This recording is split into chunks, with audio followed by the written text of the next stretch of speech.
Welcome, Temple Nation. Welcome to you all. Thank you so much for joining us. We are back, Temple Tuesday, and we're excited to have you join us. On behalf of our Bishop, Lady Sheila Odom, Overseer Annette Salter, and the entire Temple Nation, we welcome you to our women's session of marriage today. We're very excited to hear from our ladies. Thank you so much for tuning in. Hear them as they bless you. First of all, again, thanks for being a part of this Women of Victory panel, and we're going to talk about all things related to marriages from each of our experiences. As we stated last week, this is not like a counseling session or anything. We just wanted to just give our perspective on marriage and hope that it will bless somebody else's marriage. So before we get started in answering and asking questions, I want all of us to just introduce ourselves, what you do, who you're married to, how long you've been married, if you have kids, what are their ages, so they can kind of get an idea and get a background of who is here on the panel. So we're going to start with you, Deacon Sherry. Hello, my name is Sherry Walker. I am married to Patrick Walker. We have been married for 32 years. We have 2 children. Their ages are 25 and 30. Now, my 30-year-old now resides in heaven. I am also an educator, and I work in the public school system in Savannah-Chatham County Public Schools. Good. Deacon Shannon. Okay, I'm Shannon Anthony. I'm a member of the Temple of Glory Community Church, where I serve as the deacon, a trustee, and also a member of the Anointed Mass Choir. I am married to the one and only James Anthony. We've been married for 21 years. We have one son, Devin, which, by the way, he'll be 17 on the 23rd of this month.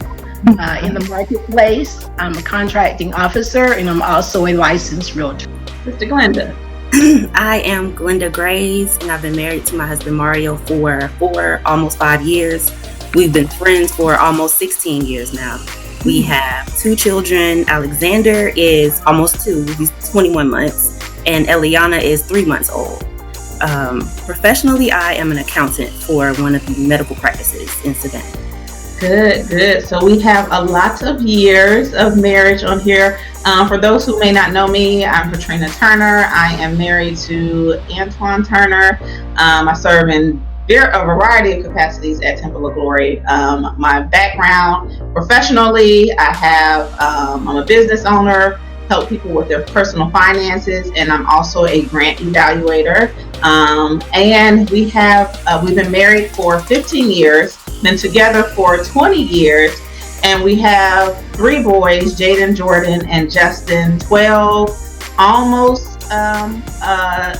I always have to say almost because he's always reminding me of that. And Justin will be 8 on April 4th. He and Antoine have the exact same birthday. So let's get started, ladies. The first question that I have, and I kind of threw this one in. Now, statistically, we read all the statistics about how 50% of marriages are failing. They're getting a divorce, including Christian marriages. So a lot of times it's often the way maybe we're communicating. Maybe we have different styles of how we handle conflict. It's always difficult merging 2 completely different backgrounds together as one. But I want to know, in the years that you have been married, how have you guys resolved or even handled conflict now versus how it was when you first got started? So let's start with you, Deacon Sherry, since you've been married the longest. I will say that being married for 32 years, and I'll say that we dated for 8 years before we got married. So we've been together most of our lives. So we have really grown together. So the way we handle conflict now is a whole lot different from the way we handled it when we got married. I mean, it's a lot more peaceful now because we were younger and immature when we got married. But now, when there is a conflict, when conflict arises, a lot of times everybody wants to speak, their part. They want everybody to know you got to know how I feel, and I got to know how you feel. But sometimes it just has to be a listener, because remember, it takes 2 people to argue. So if one person can kind of just back off and listen to the other one and let them blow off their steam, and then come back at a later time and talk about it when everybody is level-headed, that's a good way to solve conflict. so that everybody can speak without there being a whole lot of emotions involved in what you're saying. Gotcha. So apparently you guys didn't start off like that. Well, I just say thank God for change. That's what I tell a whole lot of people. Thank God for change. That's good. That's good. What about you, Deacon Shannon? Like Deacon Sherry, I would have to say that you grow with each other over the years. Now I can say, never let the sun go down on your wrath. Never go to bed early. Over the years, I've learned to go to God in prayer and ask God to allow me to know when to speak. I ask God to allow me to know what words to say and when to say it. Whereas before, I would just, when I was early in marriage, I would just, kind of fly off the handle and not give a whole lot of thought to what I'm saying. I would just speak what was on my mind. Right. Now, I ask God to allow me to say it in the right time and let me know what to say and how to say it so it will be perceived and accepted in love. Over the years, I've learned to walk in forgiveness and never be too prideful to say that I'm sorry. That's good. That's really good. So what about you, Sister Glenda? I would say now we do talk things out more. And that's our go-to, just sitting down, talking to each other, trying to see the other person's point of view. And pretty much like what Deacon Shannon said, trying to make sure we're coming from a place of love. Early on, when we were dating, we would both shut down, which was never good. And people could see it as, I guess, well, at least we weren't arguing. But when you shut down and you don't talk, you never resolve anything. And so we made a point now of, even if we don't get to a point where we're completely agreeing, at least we can see the other person's point of view, respect their point of view. And we're still a work in progress, of course, but things are much better than they were before. That's good. That's good. Well, I would definitely say in our case, I was definitely the one who shut down. Twan is a talker, has always been a talker. So he is better at words and quick with words. And it takes me a lot of time to process things. And then too, I grew up in a family and I never saw my parents argue or fuss or fight in front of us. So it was good from one perspective that we didn't see that. But when I got married, I really didn't know how to resolve and handle conflict because I didn't see it, So for me, when Antoine and I would have our disagreements, I would be like you were, Glenda. I would just completely shut down, and I could go days without talking. But now, since we're, we've been together for a long time and we've been married for almost 16 years. One, I think I don't let the small things bother me anymore like I used to, before when we were first married. I know, that song, you got to know when to hold it and know when to fold it. It's like now I know, okay, that really is not anything big. And now I honestly know, and me and Twan have come to an agreement, like, he's the type of person that wants to get it out and talk about it right now, whereas I'm the type of person where I have to process it and let's wait a little while and then we can come back and talk about it.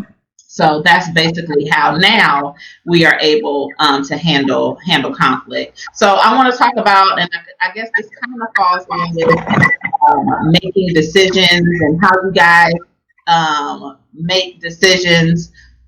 And I'm going to start with you this time, Deacon Shannon. There's one word that when you throw it out there when it comes to women, we kind of like not want to talk about it or have an attitude when we talk about it, or and it's just one word that starts with an S, and it is submission. Submission.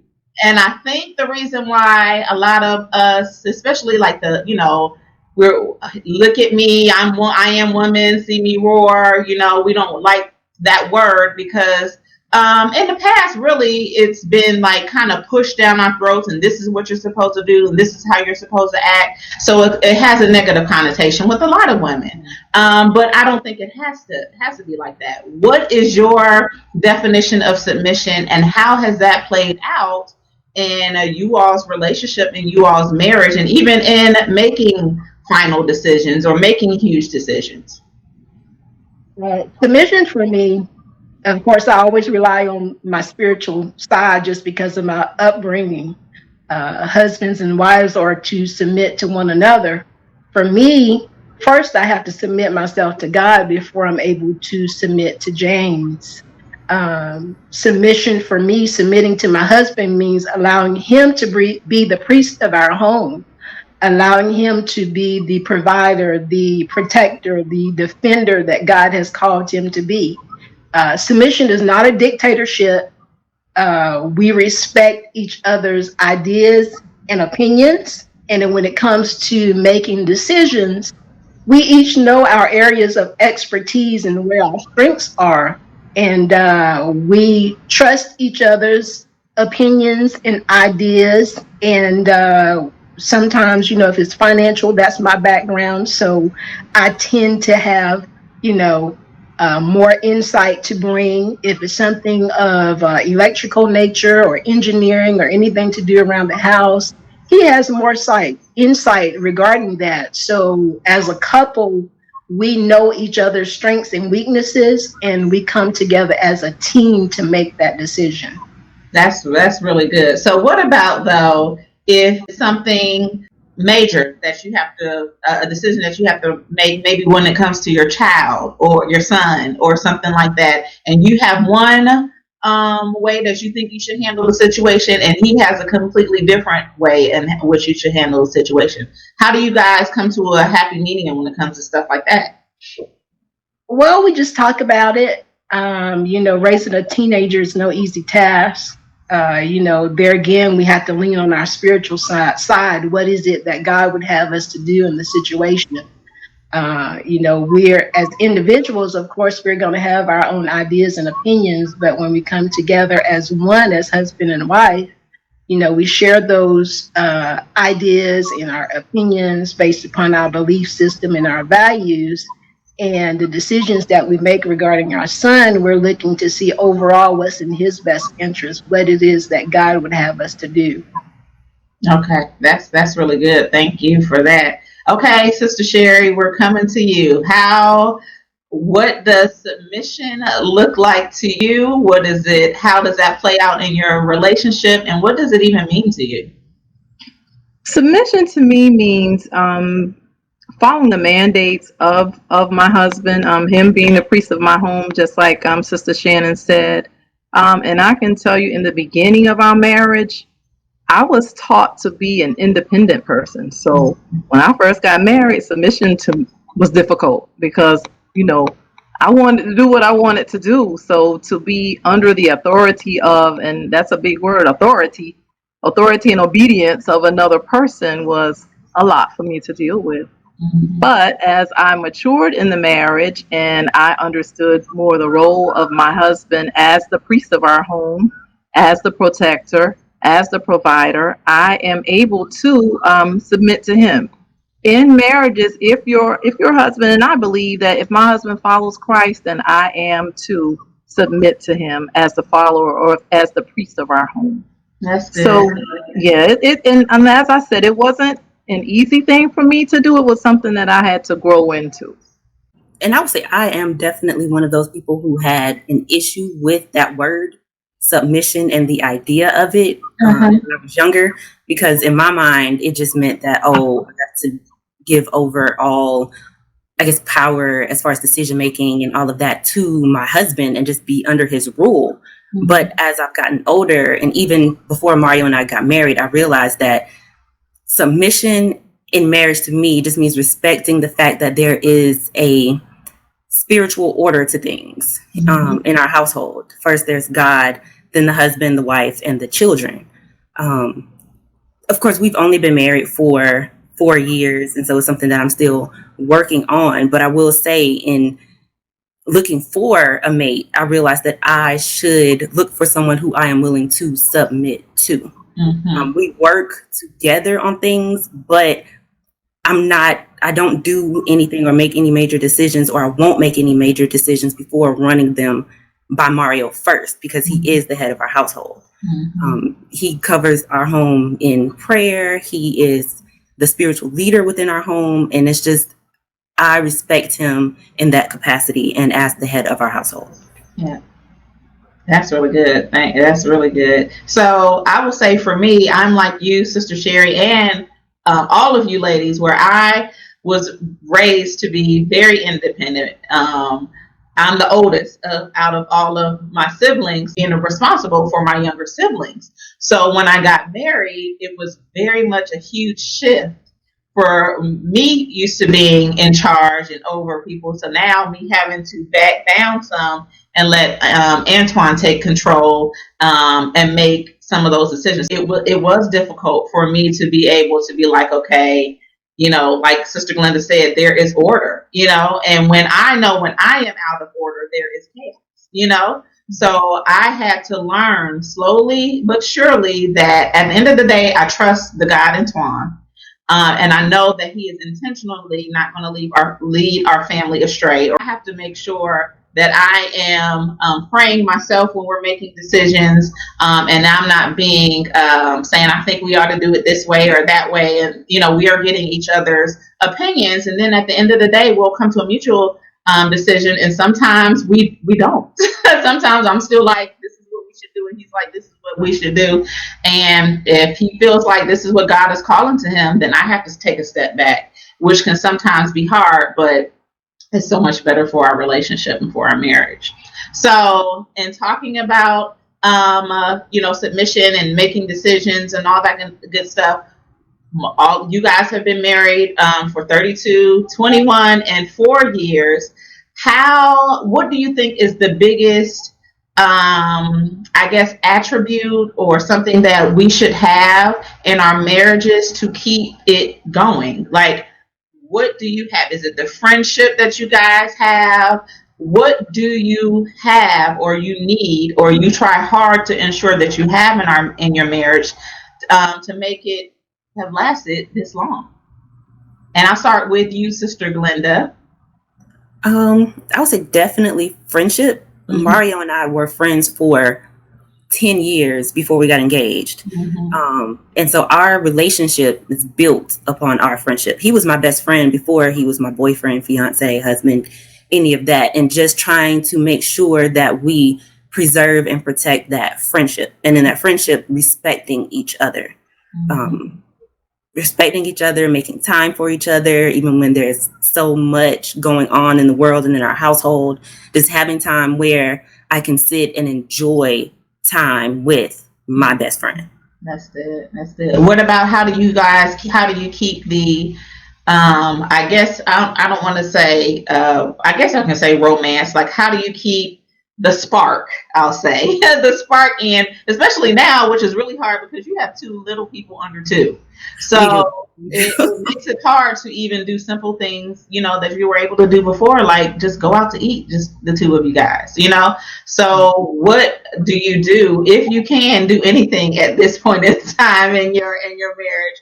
What do you do to try to make sure that you guys keep that spark? I'll say, and it's been kind of difficult, but we're working through it and trying to figure it out. And we try to, like I said, we try to help each other to work together to do all of the other stuff in the household and take care of the kids, so that once we put them to bed, we'll have time to just sit and talk to each other, or sit and watch a movie, or we'll wake up early in the morning sometimes just so we'll have that time with God, of course, and with each other before we get caught up in the hustle and bustle of being parents and being providers and for our household. So yeah, we're still working on it, but we're trying, and what we're doing so far is working. We're seeing that things are getting a little better because it is so easy.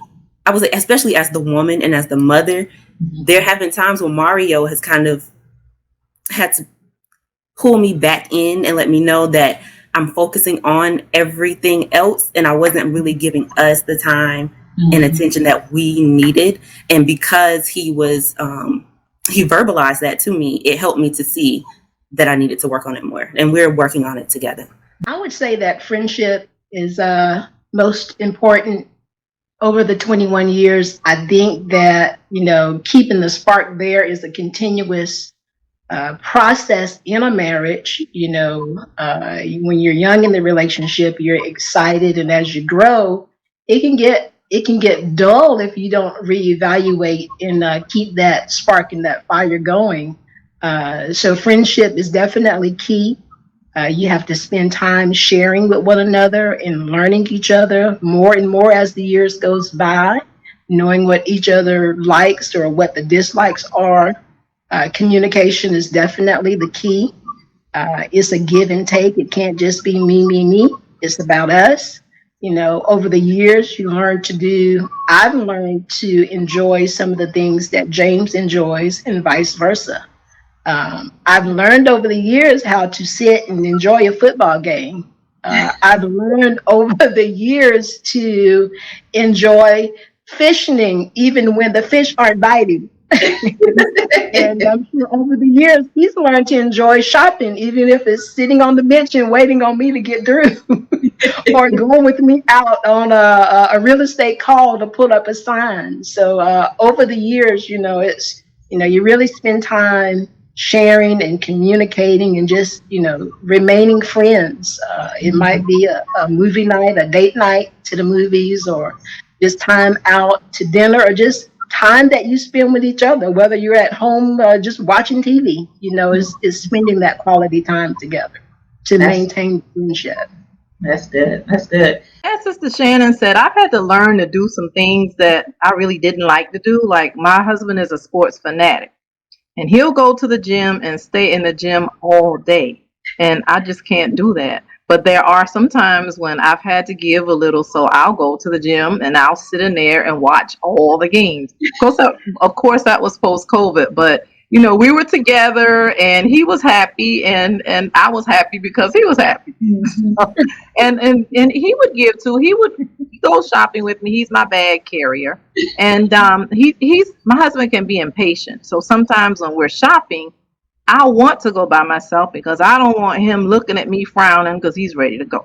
So when he really wants to go, he'll go with me, and he'll go with me to every store, and he'll hold the bags, and he won't say anything, but I have to allow him to want to do that. Right. So it's a give and take. We give each other our little space when we need it. If I need some time alone, then I have that time alone. Now that we don't have any children, he can be in one room and I can be in the other, and we can be alone.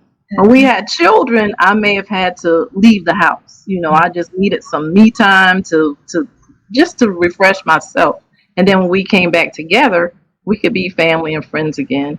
We also do small things like if he packs my lunch, like he might write a little note on my lunch, on my little plate for me, or I'll do vice versa, write a little love note on his plate for him. And we kind of flirt with text too. We'll send bitmojis and kind of flirt back and forth just to keep it a little fun. Yes, a little spicy. That's really good. That's really good. That gives me some ideas as well. Because I do think a lot of times, especially the longer you've been with that person, sometimes you can take them for granted. Yes. But I definitely agree with all of you all how the friendship, to me, that's everything. I enjoy talking to my husband. I enjoy laughing with my husband. I am excited when something happens to me. I want him to be the first person I tell. And I even get excited I'm like Sister Glenda, a lot of times, especially when the boys were younger, we couldn't go out on dates and have lunch dates or evening dates. We didn't have a babysitter, or I didn't want to worry my sister to watch all three of the boys. So it was just, we would put the boys down and we would watch a movie, at night. So the little things to me is what matters. But Sister Sherry just brought up something, and I think this is something that a lot of women struggle with. How do you all still, I guess, balance everything and even still not give so much out where you are losing a sense of self? So how do you, what do you do to just maintain your identity? I know Sister Sherry, you said sometimes, you're able to have that time by yourself, especially now since the kids are out.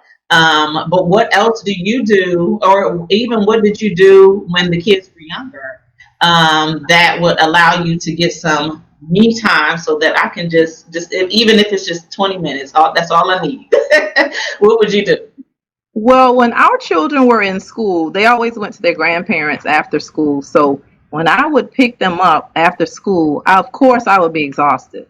So when I came home, I had like a short fuse. So they just didn't stand a chance with anything. So they brought that to my attention. And I was like, you know what? Of course, my son Pooh did, the outspoken one. So I said, you're right. So when we came home from school every day, everybody went to their own rooms. I went to my room, they went to their rooms. Everybody had some downtime. So it took a minute for me to adjust from being the teacher to the mom. So it was quiet for me, and I told them as long as they were quiet, I didn't have any problems. So it might take me like an hour or 30 minutes just to relax. Stayed in my room. They were quiet upstairs. They did what they wanted to do. They didn't have to do homework, whatever they wanted to do. And when I was ready to come out, I came out and I resumed that role as mom. So I did homework, cooked dinner, or whatever. And as I said, sometimes on the weekends when I felt like I needed some me time, so as women, or I'll speak for myself, there are some times when I know that I can't deal with myself and nobody else can probably deal with me. I need to be alone. So I'll just take that time away from the house. Maybe I'd walk the mall, shop, eat by myself, or I'd make a date with a girlfriend and we'd hang out, do a pedicure, manicure, eat lunch or whatever. Just so I could have some me time without my family, just to give me a little bit of relaxing time, refreshing time without them. That's good. That's really good. That's good. What about you, Deacon Shannon? As women, we always say that a woman's job is never done, and there's always something to do. That definitely is the case in being a career person as well. What's worked in the workplace is time management. In the home, I have to do the same thing, time management. I prioritize what needs to be done today, what can wait until tomorrow. I take advantage of times when James, Devin, and I are not spending family time together to do the things that I enjoy doing, spending time with God, just relaxing, doing nothing. Sometimes I may go to lunch with a friend that I hadn't seen in a while. I have 5 siblings, so I enjoy spending time with them. I love spending time with my mom. Just finding time in the day to, set aside and do the things that you need to do, and prioritize the times in which you do those things. That works for me. That's good. What about you, Sister Glenda?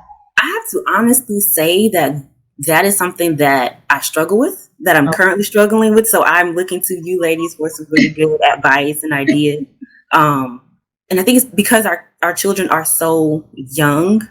I have not figured that out yet. I haven't. And I think Mario has realized that.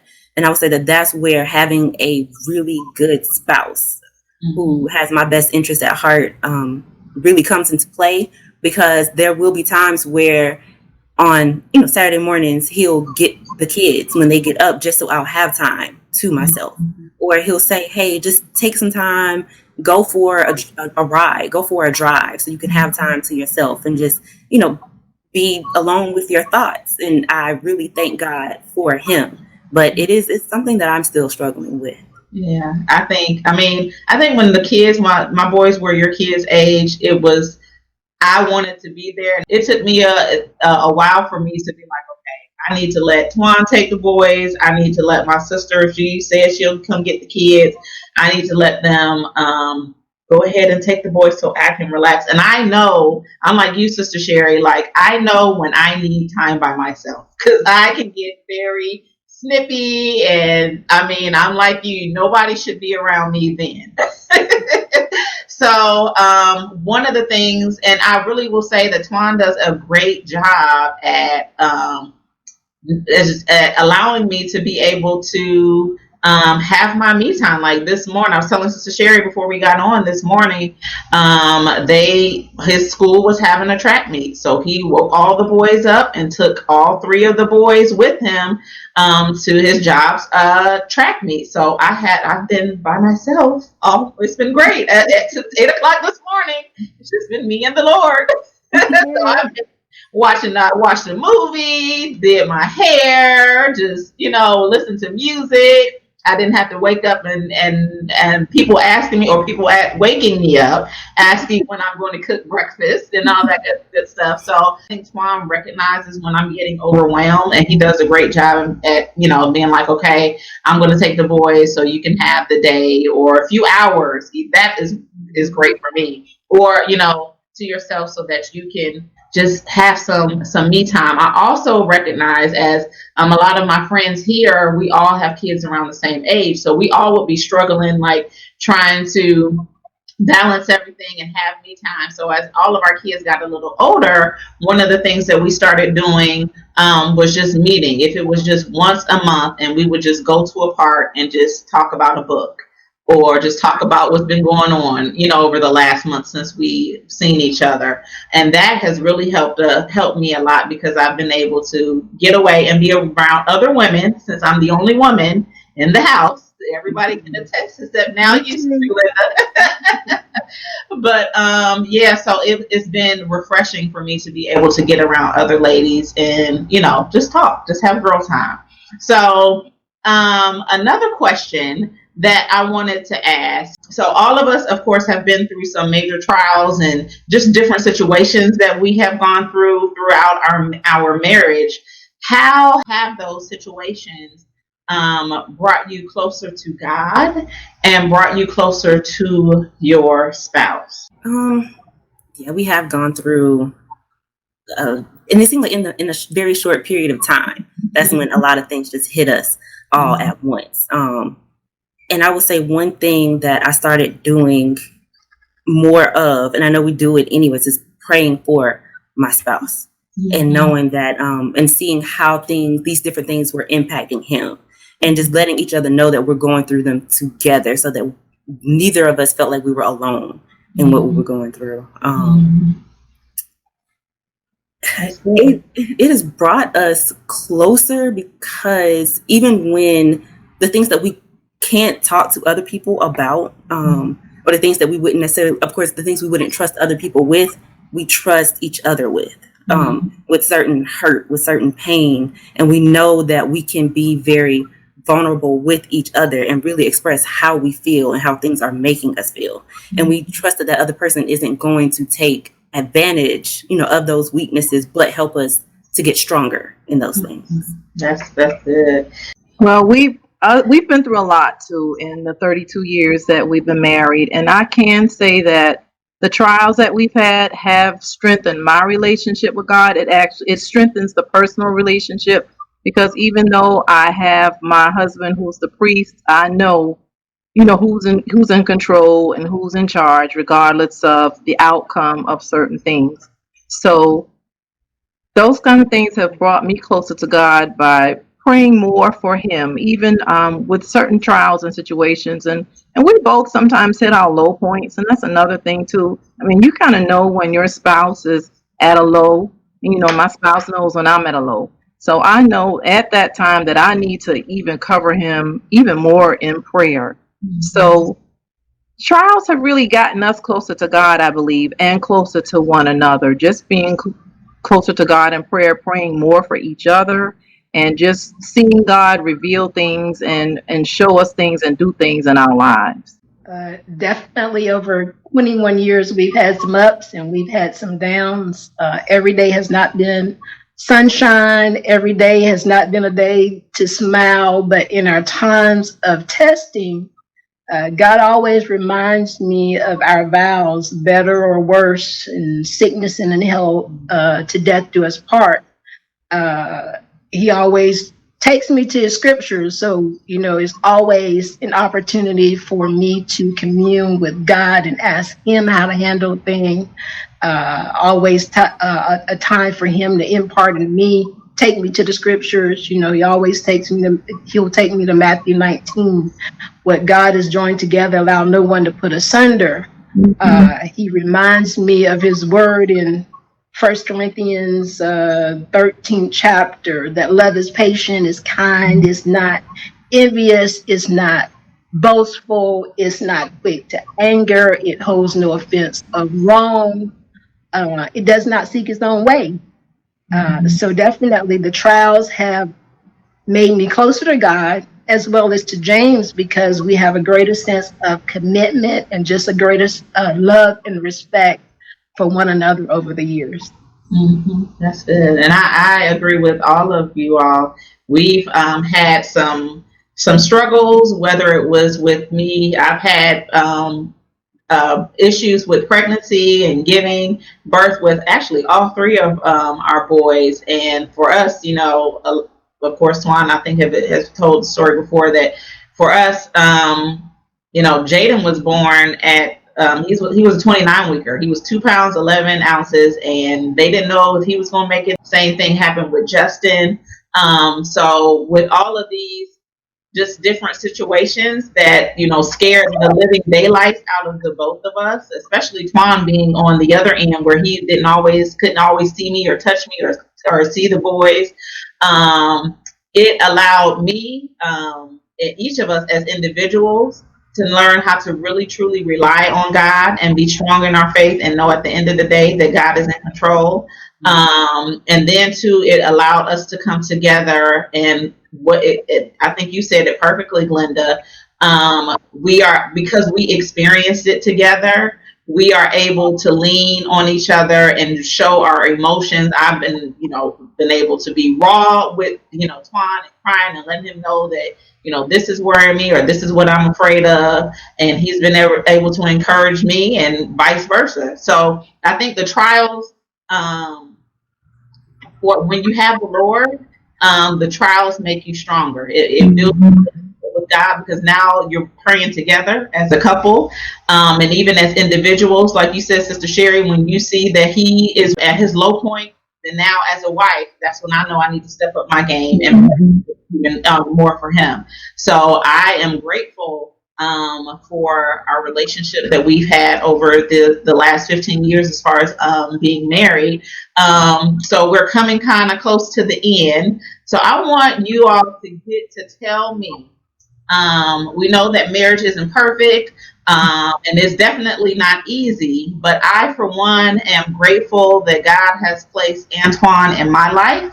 I appreciate our friendship. I am grateful I love the way that he covers our families and leads our boys, and the way that he loves me. What are you most grateful for, or what do you most appreciate or love about your spouse, in terms of in your marriage, in your 32 years, 4 years of marriage? What is something that you're like, oh my gosh, I couldn't have asked for a better person in terms of XYZ? Definitely, I would say that James is a gift to me and our family. There's a lot of things that I love about him. Definitely, I love the fact that he knows God in the parting of his sins. So it helps that he knows God. Well, it's definitely most important that he knows God, because we don't want to be unequally yoked, because that would make things more difficult. So James is a great provider, protector, defender. Since the day that we've been married, I've never had to worry about how a bill is going to get paid. And he gives so much of himself. He's a hard worker. He always puts the needs and wants of his family before himself. So I really love that about him. Sometimes I'm almost afraid to say, I like a thing, or I was out and saw such a thing, because whatever the XYZ was, if it's my birthday or anniversary or Christmas, it's going to appear. So I definitely, I can't say enough great things about him. I love him, and he's definitely my gift from God.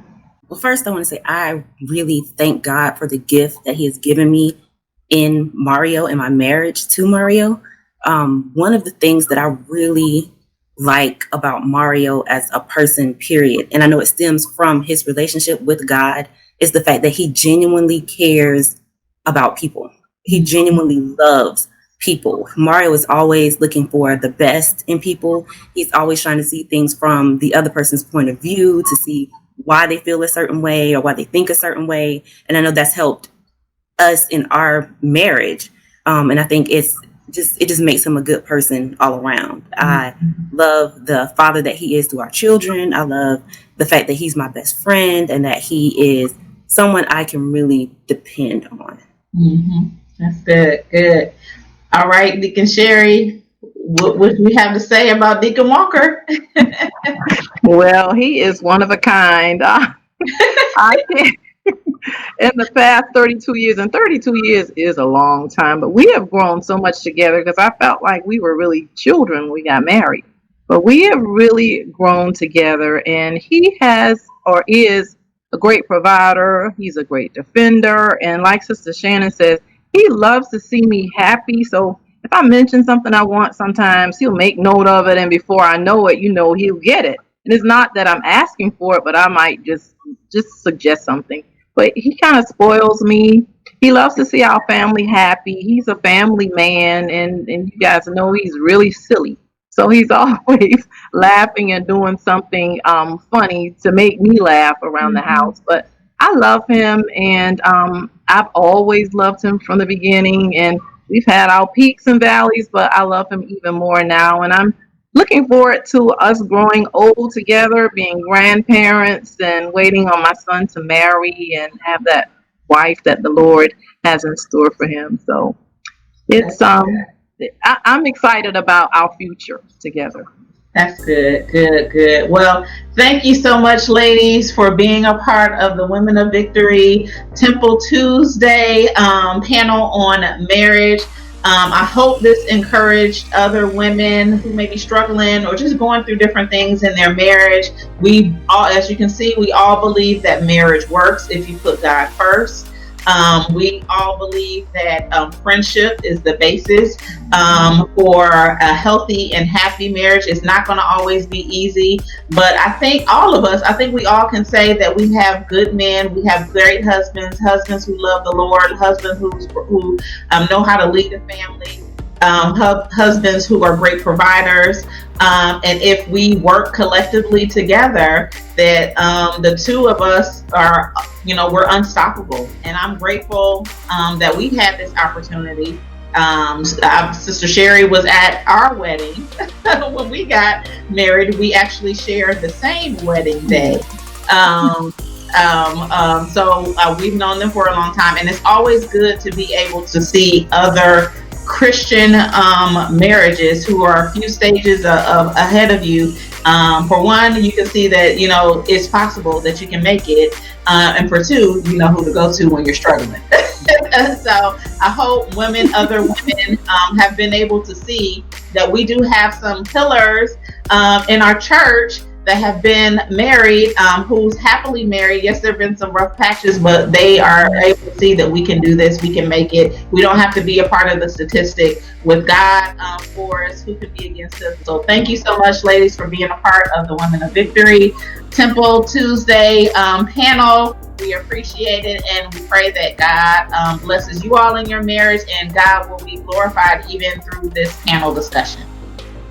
Hope you guys enjoyed our session from the ladies today. What a powerful segment. We are excited, and we're excited to continue each and every week to come to you on our Temple Tuesdays at 7 o'clock. We want you to come back next week. We thank you so much for tuning in. Share this with someone else. Share this with the ladies. Share this with the guys. And let's continue to do what the Lord have us to do. Again, on behalf of our Bishop Matthew Odom Sr., Lady Sheila Odom, our overseer and exalter, and the entire church family, thank you for tuning in.